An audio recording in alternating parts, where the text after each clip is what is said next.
we're going to look briefly here at SolverSOPS. So what a SolverSOP does is it actually remembers previous frames that have cooked, or usually stores just the one previous frame. But it caches it, and it allows you to actually build upon a history of what's happened, unlike the standard SOP network here. If I plug my grid right into here, what you'll see is we get a time dependency. And as I scrub through here, we get this blue highlighting over the time bar, time slider. And what the blue highlighting means is it's showing us that these frames exist as a cached simulation. So frames 1 through 25 are here in memory and have been cached through this SOP solver. If I click Reset Simulation, you'll see that anything past my time slider disappeared.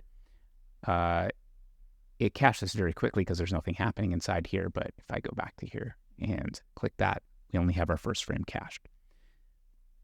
So let's take a quick look at like a practical example here. I'm going to put down a mountain SOP here, and let's give our grid some points. Let's make it pretty dense, like 50 by 50.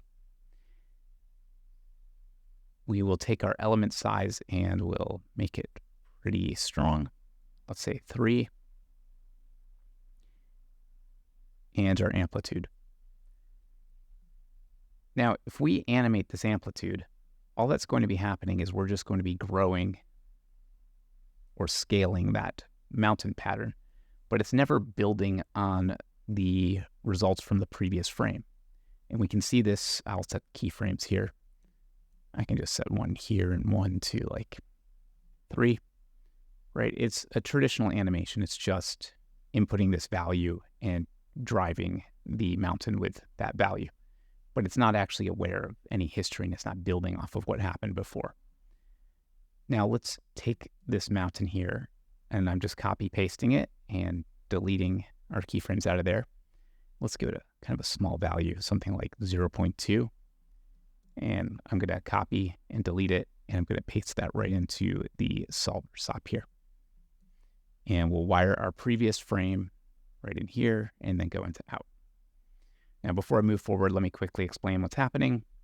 This node gathers the output of our network here. It gathers the previous frame that was coming in. So whatever came out here gets the previous frame. And then we do something, and then we wire that back out. And then here we have our inputs, various inputs that can come in. So those are these values here. Okay, so all we've done is we've taken the mountain, we put a small value on it, and we've said, please apply this to whatever happened in the previous frame. And now when we start playing this, we see a much different result. Now you'll notice the geometry gets pretty janky. And this is where things, yes, that's a technical word for it, janky. This is where things get pretty interesting because we can manipulate geometry and do all kinds of new stuff, including creating new geometry inside these networks here. So one interesting trick is to do something like a remesh, which will do a triangulation of whatever nodes are coming in here, whatever geometry is coming in, and you have some controls for controlling the density of that in here. So we'll leave it fairly middle of the road here like that. And now what's going to happen is no matter what is happening here in our previous frame, we are always going to remesh that geometry so that we're getting a uniform division of geometry here. Then we'll apply a mountain, and then we'll go out from there. And now when I play this back, what you'll see is we will get places where the geometry is turning inside out, right? Penetrating through each other, because we're not doing any sort of collision detection in here.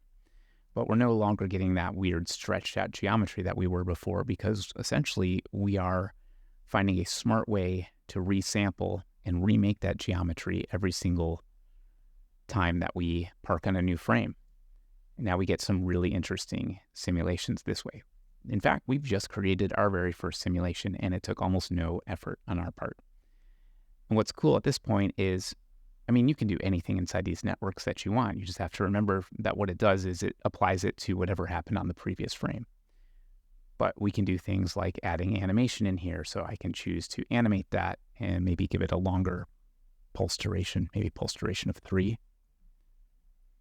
And if you get this little warning here, just click Reset Simulation. And then as I step through here, we should be seeing that there's some subtle movement happening in the noise. Right? Pretty cool stuff. If you're wondering, by the way, why is this surface blue? By default, the viewport is configured to color back faces blue, but that can be disabled in your preferences. There's a viewport button right here that will disable the coloring of back faces. But very cool to be able to do something like this very quickly. Now, you can get very, very complicated with these things. You can build particle systems. You can build your own fluid solvers. You can build anything that you can really imagine. The tools are all here for you inside this network. And it's up to you to put whatever it is that you imagine and dream of inside here.